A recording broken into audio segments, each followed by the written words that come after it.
What's good, guys? Welcome back to the channel. Today we're talking about the Rivian R1T.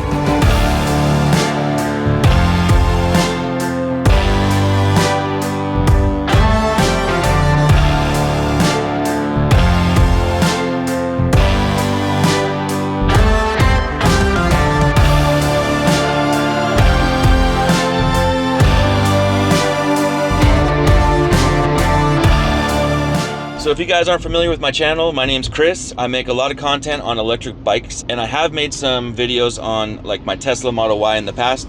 Now that I have a Rivian R1T, I thought it was appropriate to make a couple of videos showcasing some of the things I love, some accessories I like, and some of the things I don't like about R1T. So one of the main things that I really wanted when I was gonna buy an electric truck rather than getting a Tesla Cybertruck was that I wanted to have regenerative braking, preferably control over how much regenerative braking I can have. I wanted a built-in sound system that was good, and of course, like anybody, I want it to be fast, right? I want the truck to be fast.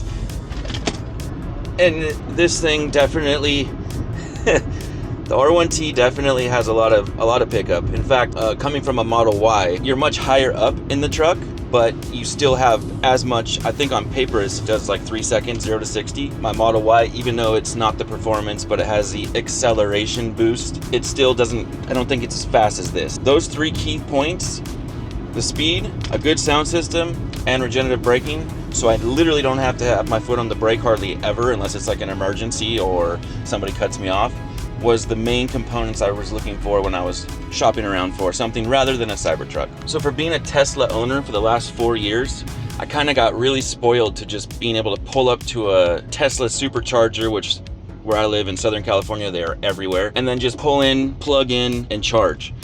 And something that I found as I got the Rivian was that I needed an adapter, which is fine, but being able to charge still at Tesla superchargers is such a game changer. So I want to give a huge shout out to Lectron for sending me out the Tesla supercharger to CCS adapter for my truck. It's going to work with multiple different vehicles, GM, Volvo, like a bunch of other companies, right? So this basically, you just plug the supercharger into this, and this goes into your truck, and voila, you're charging at a Tesla supercharger. So here we are at a Tesla supercharger, and all you do with the Lectron adapter, plug in the charger to the adapter and then plug it directly into your car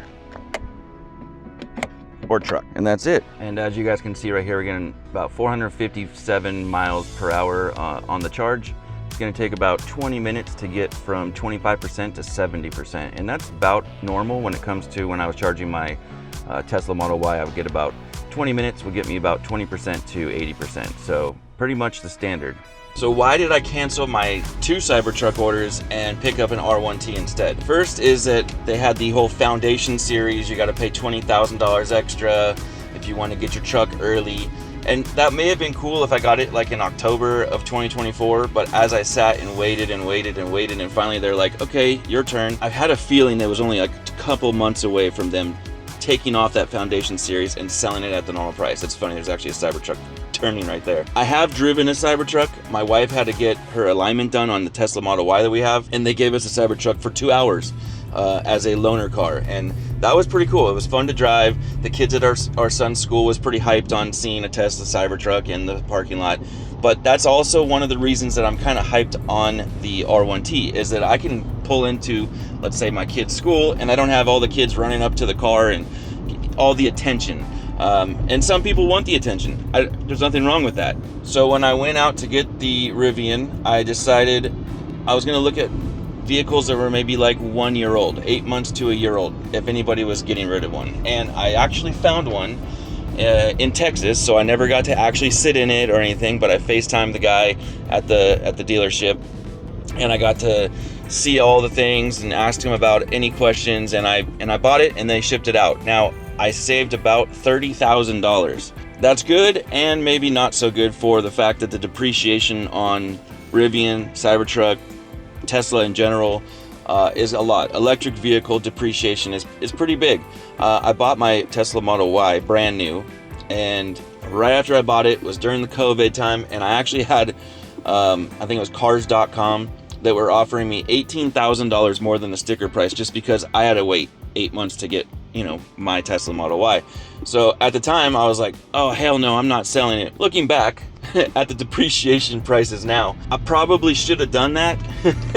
But I was super hyped to have an electric vehicle and to experience, that was my first electric vehicle, to experience all the fun things with the power. And if you've never driven any electric vehicle, especially like a Tesla or Rivian, you have that direct power where you just push the accelerator and the car goes, right? It just goes. There's no like lag. If you're in like a Toyota Tacoma, which is my second favorite truck compared to the Rivian R1T, you can press that gas pedal down and it's like 1,000, 2, 1,000, and then it starts to go because it has to go through the combustion motor. But with electric, it's just instantaneous, and that's huge. I love it so much. It's so fun to get on the freeway, and it's not that I need to drive at 140 miles an hour. It's just the being able to get up to speed real quick. Now, one downside I do have about the Rivian is that the bed is a little short. If you guys are familiar with my channel, I do make a lot of content regarding electric bikes. So one reason I needed a truck and not just get the R1S, Rivian R1S, was because I wanted to be able to put my bikes in the back, maybe 2 bikes, maybe 3 bikes, and that's not a problem. I can still fit them in the back, no problem.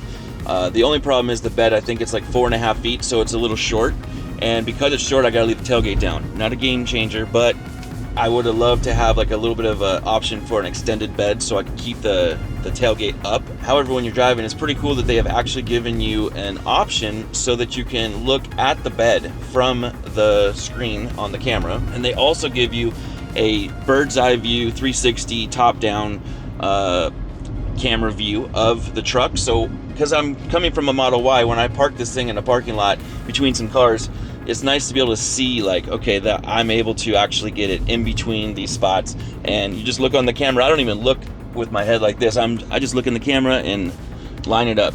I love that. I also love that the Rivian has a front-facing camera, so I'm able just to have the front-facing camera on while I'm driving, the rear-facing camera, whichever camera you want to use, you can just have that on while you're driving, and it just gives you a little bit more peace of mind with what's going on around you, as opposed to having to look in the rearview mirror or in the rear, side mirrors. You can just kind of look at the screen, and it's a bigger, clearer version of what's going on around you. Let me know down in the comments below if you guys see a lot of Rivians in the area where you guys live. I think my favorite feature is that you can adjust the ride height on the fly. So as long as you're going under 45 miles an hour, you can raise the ride height up.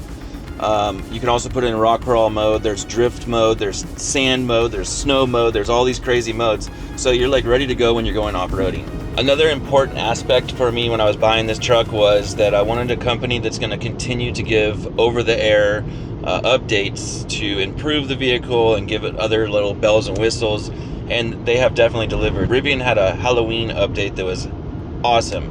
They had it so you could turn your car into kit mode from Knight Rider. There was a Back to the Future mode. They add different like lighting, ambient lighting in the doors and around the car. You can change different colors. So it's just kind of cool that they continue to give more updates and make your car feel like you got a new vehicle every few months. I do plan on making like a top 10 accessories video. I did one for my Tesla, and that video did really well. So thank you guys. Shout out to you guys if any of you guys are the ones that watched that video. That video did extremely well. Appreciate all the views, all the support on that.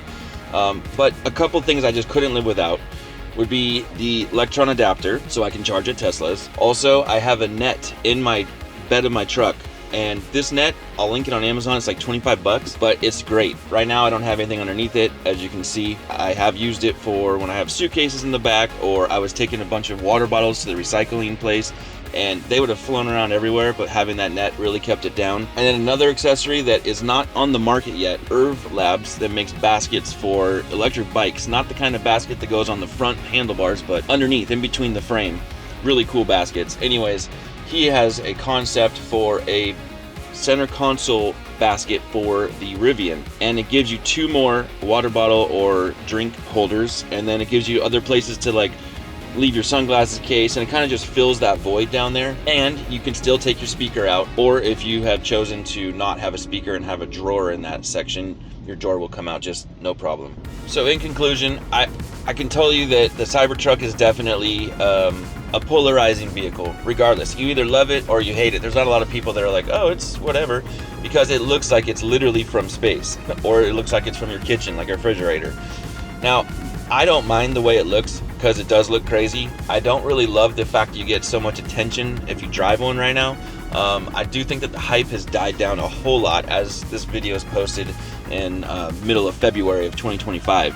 If you had that, let's say 6-8 months ago, people were running around and taking pictures and you couldn't park anywhere without people trying to come up to you. That's a little too much for me personally, but some people may enjoy that. I just wanted something that was as functional, if not more functional than the Cybertruck, which I believe the R1T is. And after having the R1T now for about 4 months, this truck, I wouldn't trade it for anything. If somebody was to try to trade it to me for like a tri-motor Cybertruck, I would not do it.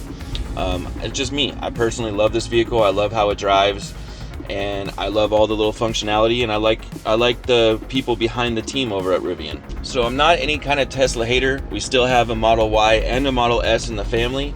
I still love those vehicles, but I appreciate you guys so much for watching. I know it's a little different than my normal content. So if you guys enjoyed the video, feel free to subscribe, and I'll catch you guys in the next one. Peace.